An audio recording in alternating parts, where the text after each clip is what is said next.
The Egyptian reading public in this period was largely familiar with Greek, and hence Greek literature was imported and copied extensively. A Roman garrison town, Diospolis, Parva, with Greek-speaking Galatian troops from Asia Minor, and was just across the Nile from the site where the Nag Hammadi Library was buried. A Greek inscription reading on behalf of the good fortune of Emperor Caesar, Trajan, Hadrian or Augustus, has been found at Chernoboskeia on the right bank of the Nile in sight of the place of the burial. Greek prayers to Zeus Serapis,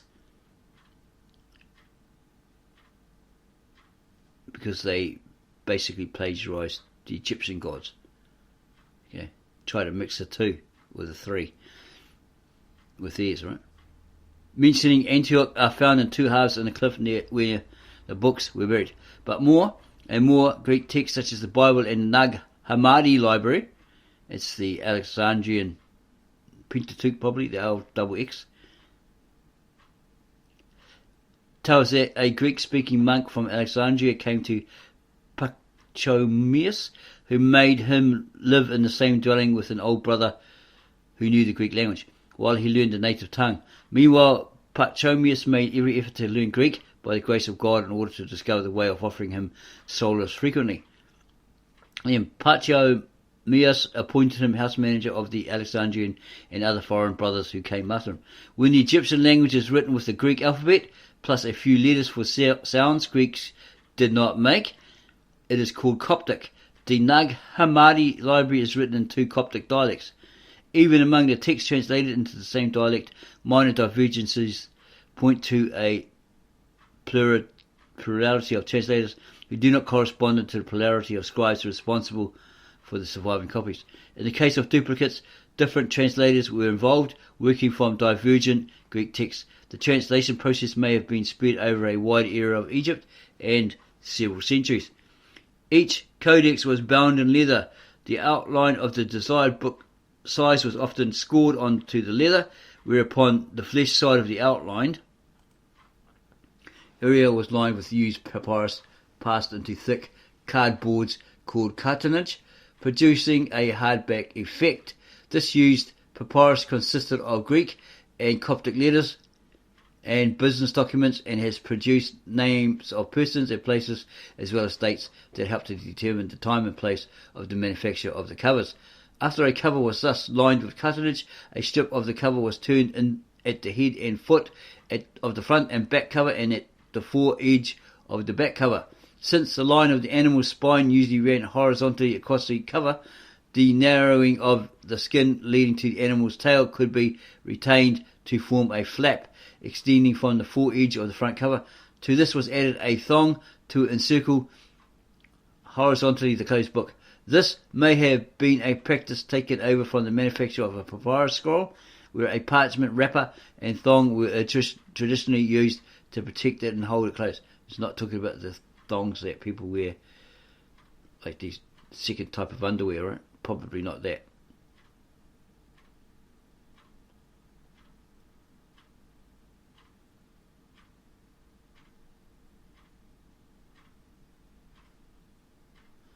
A thong was also needed to hold a codex closed. For each of the Nag Hammadi books has a single quire, that is to say a single stack of sheets folded down the centre to produce the writing surfaces, although in Codex 1 the main quire is supplemented with two smaller quires.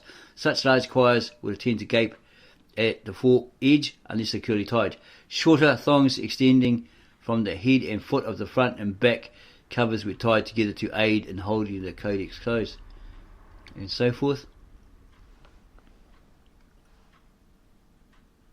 The dating of Coptic literary hands, such as those who inscribed the texts in the quires, is much less certain than is the date of Greek literary hands, or the dating of the cursive business hands of the day.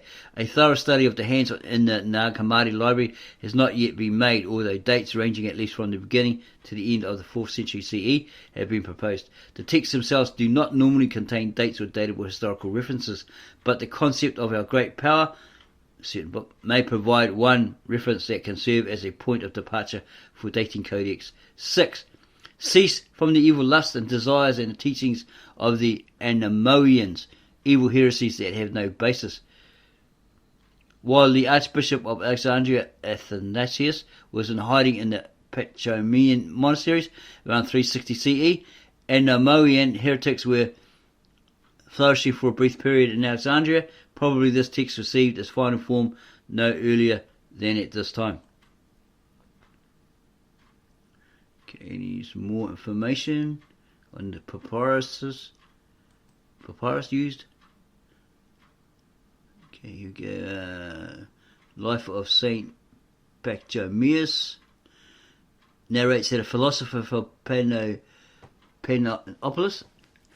Akhmim, where Pachomius built a monastery just at 108 kilometers, 67 miles downstream from where the Nag Hammadi Library was buried, came to test the monks' understanding of the scriptures. Pachomius sent his assistant Theodore to meet him. The philosopher queried him on something for which the answer was not difficult to find. Who was not born but died? Who was born but did not die? Or who was not born but died? Who was born but did not die? And who died without giving off the stench of decomposition? Theodore replied that Adam was not born but died. Enoch was born. Adam was not born but died. Enoch was born but did not die, and Lot's wife died, but having become a pillar of salt, did not give off the stench of decomposition. The philosopher accepted these answers and departed. This may well be a faint echo of Pachomian debates with Christian Gnostics before the middle of the 4th century CE.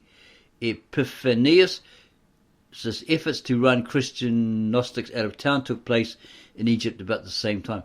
In 367 CE, Archbishop Athanasius wrote an Easter letter that condemns heretics and the apocryphal books to which they attribute antiquity and give the name of saints. Theodore, by then head of the Pachomian monasteries, had the letter translated into Coptic and deposited it in the monastery to serve them as a rule. There must still have been Gnostics or Gnostic books influencing the Pachomian monastic movement, which made this act necessary. Of course, many of the Nag Hammadi texts are indeed pseudonymous, that is to say, ascribed in their title to some saint of the past. In another of the Pachomian legends, one of these books that the heretics write but give out under the name of saints is quoted. After Eve was deceived and had eaten the fruit of the tree, it is of the devil that she bore Cain.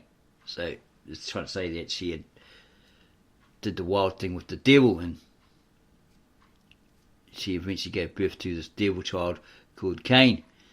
The hypostasis of the archons in the Nag Hammadi Library has a narrative that points in this direction. Then the authorities came to their Adam, and when they saw his female counterpart speaking with him, they became agitated with great agitation, and they became enamored of her. They said to one another, "Come on, let us sow our seed in her."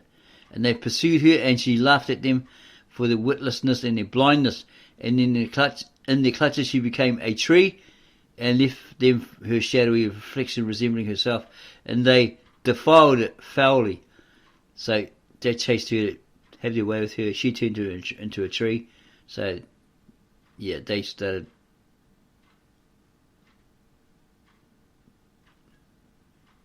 treestiality. Not bestiality, treestiality. Yeah, they did something to the tree. Disgusting.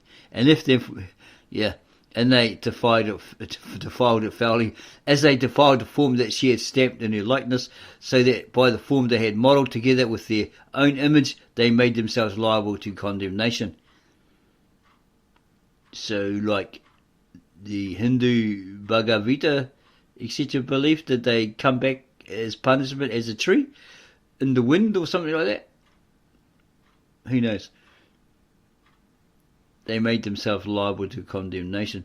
Early in the 5th century CE, Shenote, abbot of the White Monastery at the same Panopolis where Pachomius had founded monasteries and from which the philosopher had come, attacked a group at the nearby temple of Nuit that called itself kingless, worshipping the demiurge, and would not accept Cyril, Archbishop of Alexandria. That's the one that had the debate with Nestorius, we believe.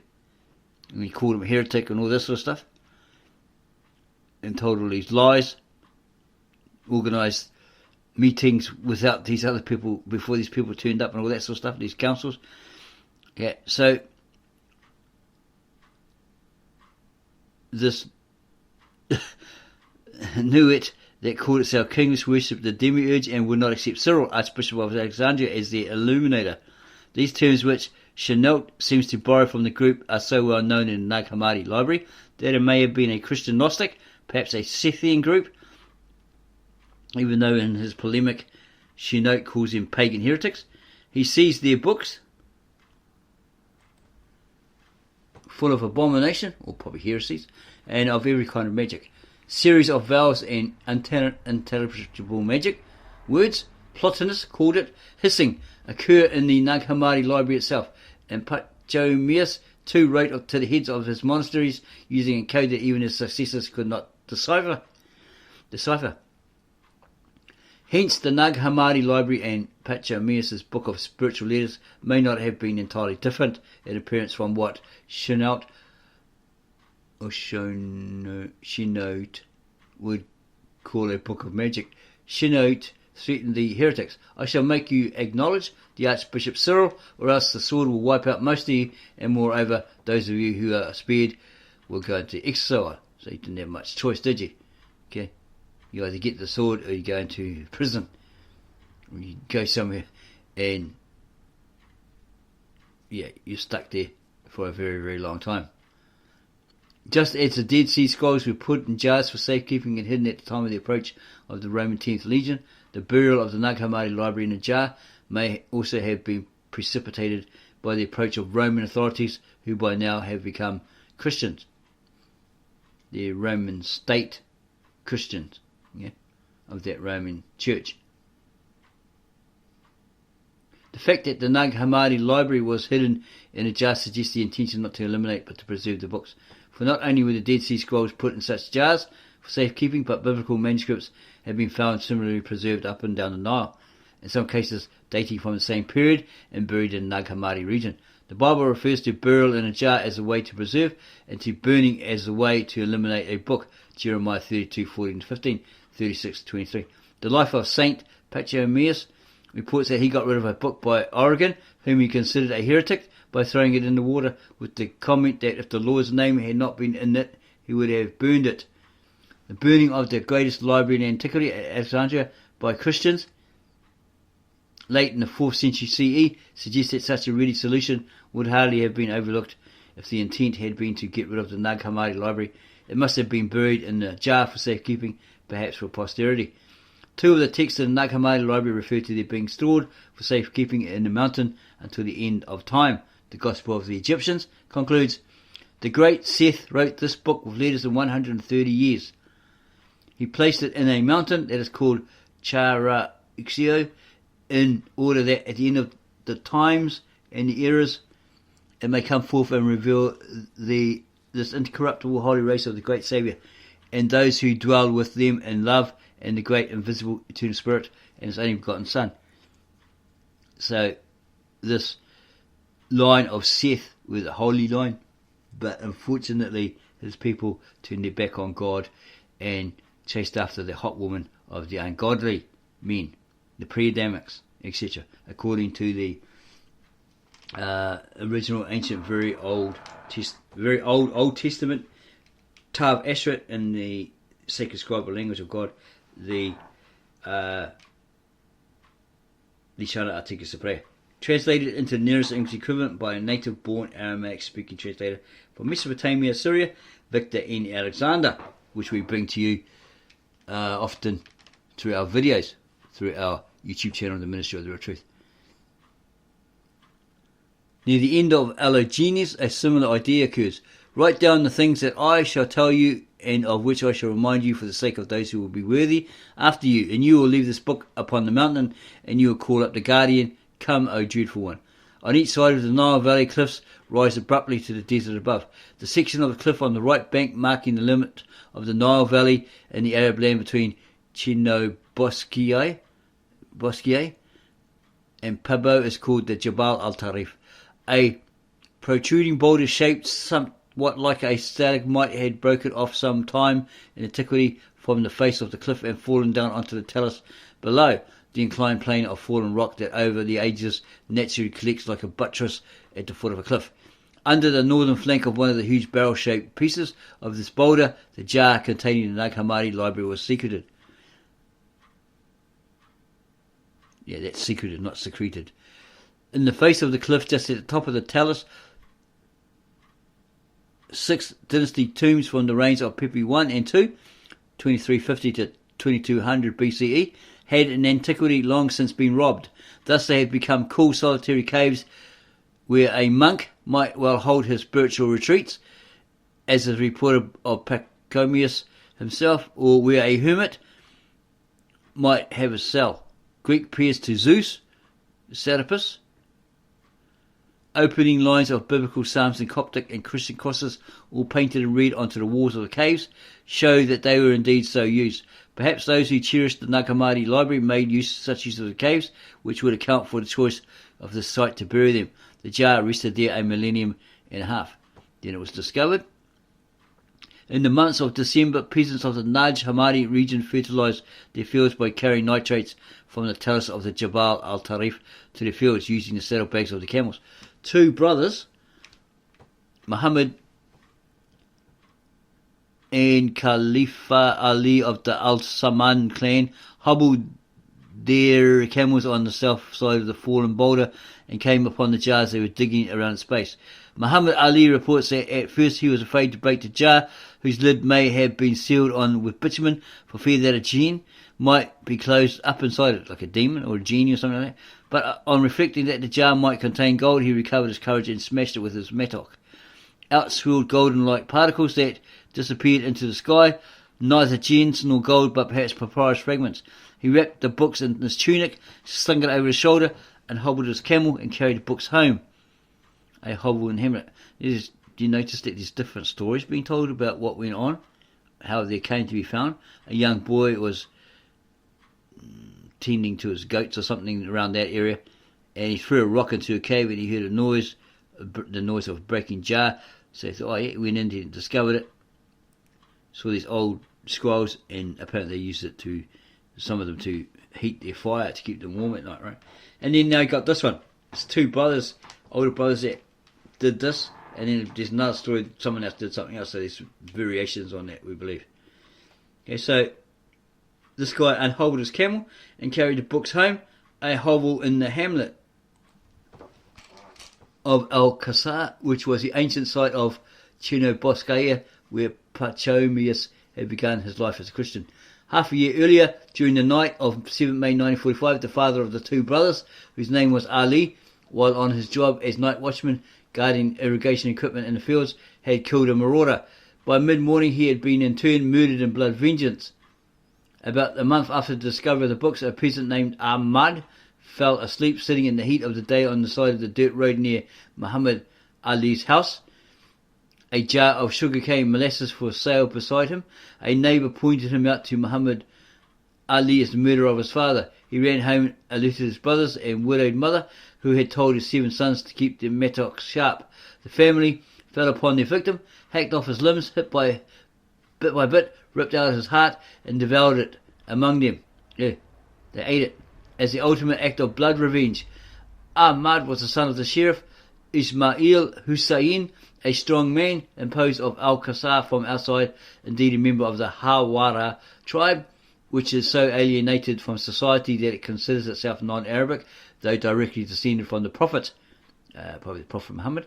The village of the Hawara Hamradum is just at the foot of the Jabal al-Tarif, and Muhammad Ali has been afraid to return to the site of the discovery, lest his vengeance be in turn avenged. In fact, Ahmad's brother did avenge his death by killing 2 members of the Al-Saman clan. Even a decade later, Ahmad's young son, who by then was a teenager, heard that there was to be at dusk in Al-Qasar a funeral procession of the family of Muhammad Ali. He proved his manhood by sneaking into the town and shooting up the procession, with a score killed and wounded. Muhammad Ali proudly shows a wound just above his heart to prove that they tried but failed in vengeance. But he stoutly refused to return to the cliff to identify the site of the discovery until a camouflage costume, a governmental escort, and of course a financial consideration, he was getting some coin, combined to persuade him to change his mind. The village of Al-Qasar was so glad to be rid of the sheriff's son that no eyewitness could be found to testify at the hearing. Both during this period, the police tended to search Muhammad Ali's home every evening for weapons. Having been told that the books were Christian, no doubt, simply on the basis of the Coptic script, Muhammad Ali asked the Coptic priest of Al-Qasar, Basilius Abd al-Masih, if he could deposit the books in his house. A priest's home would hardly be searched. Coptic priest Mary and this priest's wife had a brother, Raghib Androas, who went from village to village in the circuit teaching English and history in the parochial schools of the Coptic Church. Once a week when he taught in Al-Qasar, he stayed in his sister's home.